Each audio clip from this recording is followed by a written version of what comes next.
빌립보서 4장의 이제 마지막 이제 본문 결론의 이야기입니다. 오늘 이 본문이 이렇게 이제 빌립보서 4장에 끝나면서 사도 바울은 이 빌립보 교인들에게 감사함을 이제 표하고 있는데, 그런데 오늘 이 감사함을 표하는 사도 바울의 이 그 문장을 잘 보면, 그러니까 혹시나 오해할까봐, 그러니까 사도 바울이 지금 감사한 부분이 있는데, 근데 그 감사가 혹시나 오해가 될까 여러 차례 반복하고 또 이렇게 중요하게 자기가 뭐에 대해서 감사하게 느끼는지를 말하므로 진정으로 지금 감사한 것이 무엇인지를 말하고 있고, 그게 빌립보 성도들은 어떤 삶을 살아야 하는지도 자세하게 좀 안내를 하고 있습니다. 먼저 이 감사한다, 너희가 보내준 선물에 대해서. 그래서 너희가 보내준 편지 때문에, 선물 때문에 나는 기뻤지만 하고 계속적으로 지금, 그러나 사도 바울이 감사하고 있는 부분은 선물을 받아서가 아니라 이 선물, 그리고 이 빌립보 성도들이 사도 바울을 도와줬던 그 도움이라는 게 결국 그들이 예수님을 따라가며 그들의 신앙이 하나님 안에서 아름답게 꽃피며 이제 열매 맺게 된 하나의 열매이자 표이기에 감사한 거지, 사도 바울이 지금 쓸 게 없었고 필요가 굉장히 구했는데 그때 제때 맞춰서 빌립보 성도들이 보내준 연보나 어떤 도움 덕분에 그래서 겨우겨우 그 필요를 채웠기 때문에 감사한 게 아니라는 것을 말하고 있는 겁니다. 그러니까 이 바울은 빌립보 성도들이 베푼 친절과 도움도 굉장히 감사하지만, 그러나 그 친절과 그 도움 그 자체를 감사하는 게 아니라 빌립보 성도들이 하나님 안에서 열심히 신앙생활하며 신앙이 성숙하고 그 신앙이 성숙함에 따라 맺게 되는 그 도움이라는 열매로 인해 너희가 이제 누군가를 도울 수 있는 선한 마음이 열매를 맺는 걸 보니까 내가 기쁘다 라고 말하는 거지, 너희가 지금 나한테 그렇게 헌신해주고 또 너희도 참 형편이 안 좋은데 그 어려운 형편에 나를 도와줘서 참 고마웠다, 그렇게 이제 말하는 게 아닙니다.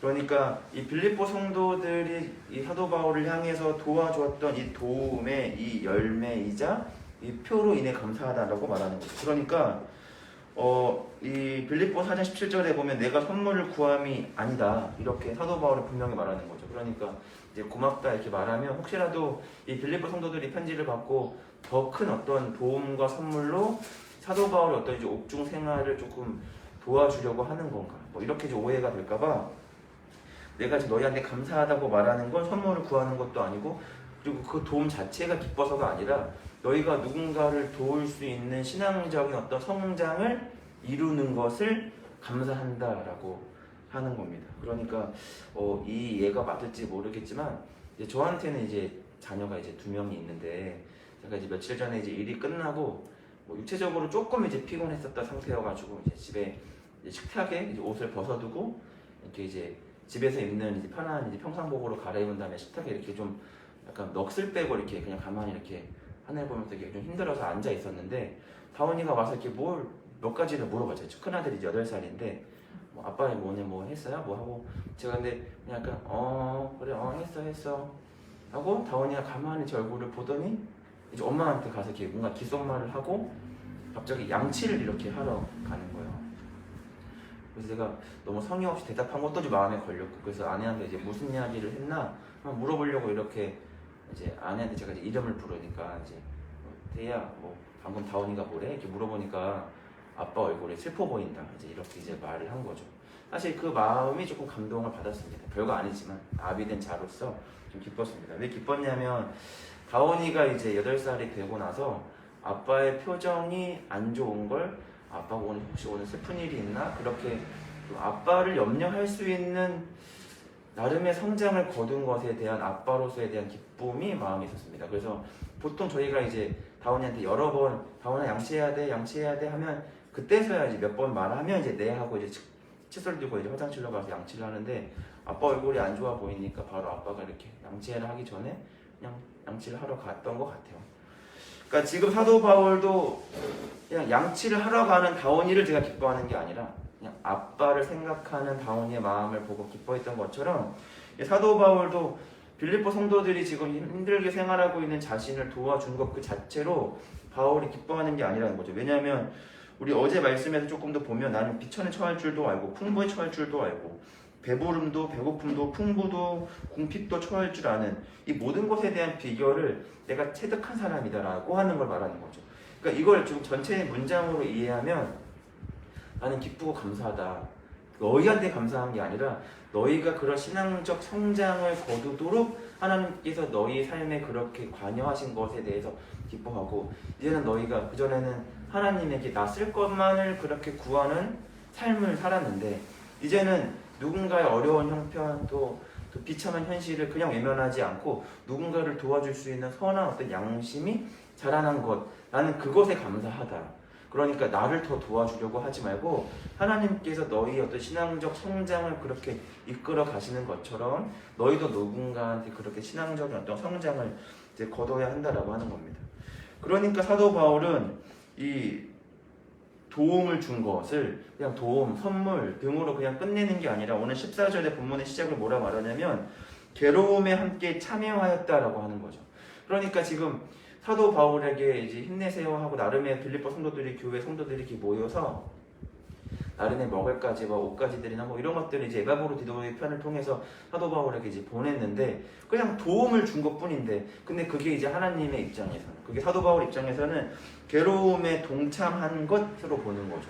왜 그러냐면 아까 말했던 것처럼 그러니까 그냥 도움이 목적이 아니라 신앙적인 성장을 거두며 자연스럽게 발생되는 열매임의 표이기 때문에 그렇습니다. 그러니까 늘 우리가 말씀을 통해 배우는 거지만 우리가 우리 신앙이 성장하고 있음을 어떤 지표로 확인하기가 어렵잖아요. 기업의 어떤 성장은 매출이나 다양한 것들로 그 성장을 이렇게 딱 척도를 딱 재지만 우리가 또 신앙적인 어떤 성장을 우리가 지금 내가 신앙생활을 잘하고 있는가를 우리가 지표하기가 굉장히 애매하다는 거죠.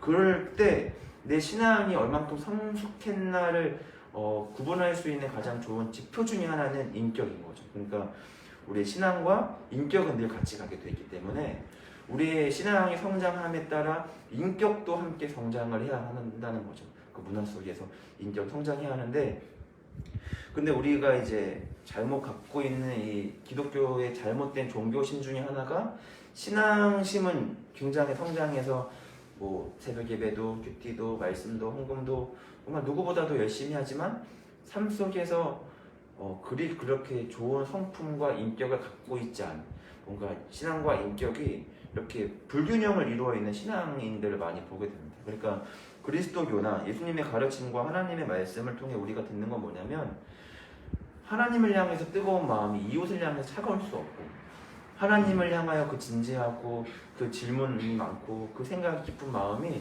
그렇게 어떤 세상과 어떤 성도들과 내 이웃을 향해서, 비천한 이웃들 향해서 회의적이거나 냉소적이거나 염세적일 수 없다라고 하는 겁니다. 그래서 오늘 사도 바울은 그냥 이 자신에게 보낸 이 선물을 한 편지를 보낸 또는 도움을 준 빌립보 성도들이 뭐냐면 괴로움에 참여하였고, 특히나 지금 사도 바울이 기뻐하는 건 뭐냐면 괴로움에 함께 참여하였다라는 건 뭐냐면 사도 바울이 지금 하나님의 종이고 하나님의 백성인데 그들의 이 도움이라고 하는 결과를 보니까 너희도 이제 하나님의 종이 되고 하나님의 백성이 되는구나, 나는 그게 기쁘다 라는 말은 뭐냐면 더 선물을 요구하는 게 아니라 지금처럼 누군가한테 선물을 보내는 것 정도로 너의 신앙생활을 다 했다 생각하지 말고 하나님의 말씀에 따라 그렇게 신앙적인 어떤 성장을 거둬야 한다라고 하는 겁니다. 그러니까 오늘 말씀을 통해 우리가 반드시 알아야 하는 건 우리가 교회 사역을 하든 어떤 봉사를 하든 어떤 세상적인 어떤 섬김을 하든 그 섬김을 했다 하여 그리스도인의 의무를 다 했다라고 여기시면 안 됩니다. 그것은 자연스럽게 우리가 하나님께서 우리를 그렇게 신앙적으로 열심히 훈련시켜서 이렇게 좋은 그리스도인으로 성장시키면 좋은 그리스도인으로 성장함에 따라 나타나는 그냥 몇 가지의 열매일 뿐, 진짜 우리가 해야 되는 건 그 열매가 아니라 성장이기 때문에 그렇습니다. 그러니까 우리가 사회적으로 이게 문제라고까지는 말하기는 어렵지만 이제 고양이에게 이렇게 밥을 주는 문제가 가끔씩 뉴스나 사회면을 통해서 문제가 되는 경우가 가끔씩 있잖아요. 특히나 이제 그게 문제가 되는 경우가 이제 고양이들한테 밥을 주지만 자기 집 앞이 아니라 이렇게 그냥 고양이가 주로 서식하는 곳에다가 캔 통조림을 둬서 고양이들이 이제 잘 추위나 배고픔에 떨지 않도록 그렇게 이제 뭐 베푸는 건데, 근데 고양이에게 밥을 주는 게 사람에게 있어서 목적이 되면 그 고양이에게 밥을 주지 말라고 하는 사람들과 대척점을 이룰 수밖에 없다는 거죠. 그런데 인격의 성장에서 사람이든 동물이든 그런 동식물에 대해서 뭐라 해야 될까요? 선한 양심이 성장했는데, 그래서 그렇게 가엾은 동물들을 보고 먹이를 좀 줘야겠다, 먹이를 줬는데, 그런데 주변 이웃들이 이 먹이를 주는 행위 때문에 불편해하면 대척점을 이루는 게 아니라 주변 사람들도 행복하게 하고 고양이도 살필 수 있는 이 고민을 하게 되고 생각을 하게 되는데, 고양이에게 밥 주게 되는 것이 목적이 되게 되면 고양이에게 밥을 주지 않게 하는 모든 사람들은 다 사탄이 되는 거겠죠. 그러니까 우리가 어떤 교회 일을 하든 우리가 어떤 봉사를 하든 섬김을 하든 그것이 우리 인생의 목적이 되는 것이 아니라 우리에게 목적은 하나님이 되어야 하고, 그 하나님을 믿음으로 성장하게 됨에 따라 나타나는 그 표시와 열매들이라고 하는 그 신앙적 열매가 우리 삶에 남겨져야 합니다. 로마서 12장 1절의 말씀을 찾지 않으셔도 되는데, 로마서 12장 1절의 말씀을 보면, 그러므로 형제들아 내가 하나님의 모든 자비하심으로 너희를 권하노니 너희 몸을 하나님이 기뻐하시는 거룩한 산 제물로 드리라. 이는 너희가 드릴 영적 예배니라 되어 있습니다. 그러니까 마태복음 22장의 말씀에서도 가이사의 것은 가이사에게, 하나님의 것은 하나님에게 드려라, 이렇게 세금 문제로 바리새인들이 예수님을 시험하고자 이렇게 했을 때도 그 세금 문제로 고민하지 마라. 가이사의 것은 가이사에게, 하나님의 것은 하나님에게 드려라 하는 거죠.